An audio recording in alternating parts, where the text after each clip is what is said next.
आपका आपके मुंह से बड़ा अच्छा सुनाई दिया कि मार्केट बहुत बढ़िया लग रहा है। जिनसे लोगों से बात करो कॉशियसली ऑप्टिमिस्टिक, मतलब बहुत हेज पोजीशन लेके व्यू दे रहे हैं। आपने बहुत सफाई तौर पे बोला कि मार्केट बहुत बढ़िया लग रहा है।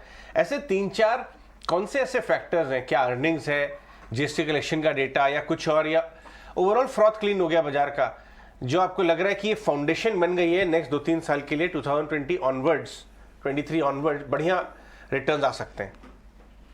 देखिए, अगर 2022 को आप देखेंगे तो there were two major problems. One is the war in Ukraine Europe, जिसकी वजह से पूरा सप्लाई चेन अपसेट हो गया था और जिसकी वजह से कमोडिटीज पर भी भारी असर पड़ा था। एंड इन्फ्लेशन की वजह से the federal reserve and other central banks उन्होंने इंटरेस्ट रेट बढ़ाने चालू कर दिए। यहाँ पर भी आरबीआई ने रेट इंटरेस्ट रेट बढ़ाए। तो इतनी ज्यादा नेगेटिव्स थी स्टॉक मार्केट्स के लिए, और फिर भी जो रिटेल इन्वेस्टर्स है वो खरीदता रहा। जो अपनी कॉर्पोरेट अर्निंग्स है they were pretty decent considering the challenging environment. हाँ, थोड़ी बहुत पेंट अप डिमांड का सपोर्ट आ गया पोस्ट लिफ्टिंग ऑफ लॉकडाउन, पर अंडरलाइन जो इकोनॉमिक फंडामेंटल्स है, जो इकोनॉमी की मोमेंटम है, जो बड़े बड़े सेक्टर्स है, I think they did pretty well in 2022।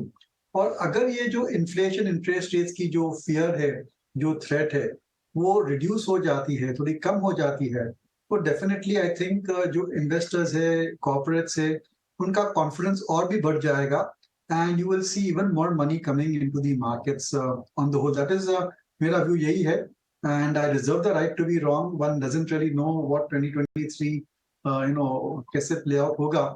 पर अभी तो लग रहा है कि जो बड़ी बड़ी इंडस्ट्रीज है, सेक्टर्स है इकोनॉमी की, दे आर डूइंग वेल। जैसे कि बैंकिंग देखेंगे, capital goods, real estate on the whole, और रियल एस्टेट की वजह से इतनी सारी एंसिलरी इंडस्ट्रीज भी की डिमांड बढ़ जाती है। उसके अलावा जो कंजम्पशन स्पेंडिंग है, अभी हाल ही में देखा कि रूरल कंजम्पशन स्पेंडिंग भी अभी ठीक ठाक एक मीन लेवल पर आ रहा है, एक अच्छे लेवल पे आ रहा है, और अर्बन कंजम्पशन तो ठीक ही चल रहा है। तो जितनी भी व्हील्स होती है इकोनॉमी की, जितनी भी वेरिएबल्स होती है, I think they are all looking very good. एक केवल प्रॉब्लम है अबाउट द एक्सपोर्टर्स, यानी कि जो कंपनियां एक्सपोर्ट करती है देयर प्रोडक्ट्स एंड सर्विसेज, और ग्लोबल रिसेशन के कारण पर जरूर से उनके इनकम पर असर आ सकता है, प्रॉफिट मार्जिन पर असर आ सकता है। पर हमारा बाजार इतना बड़ा है, इतनी सारी डाइवर्सिटी है कि आप इनको अवॉइड करके और कई सेक्टर्स है जहां पर एक बहुत बढ़िया तेजी की मार्केट चल रही है।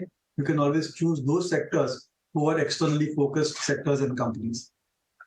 Absolutely. Good afternoon Deepan, Mansi this side. आपका कन्विक्शन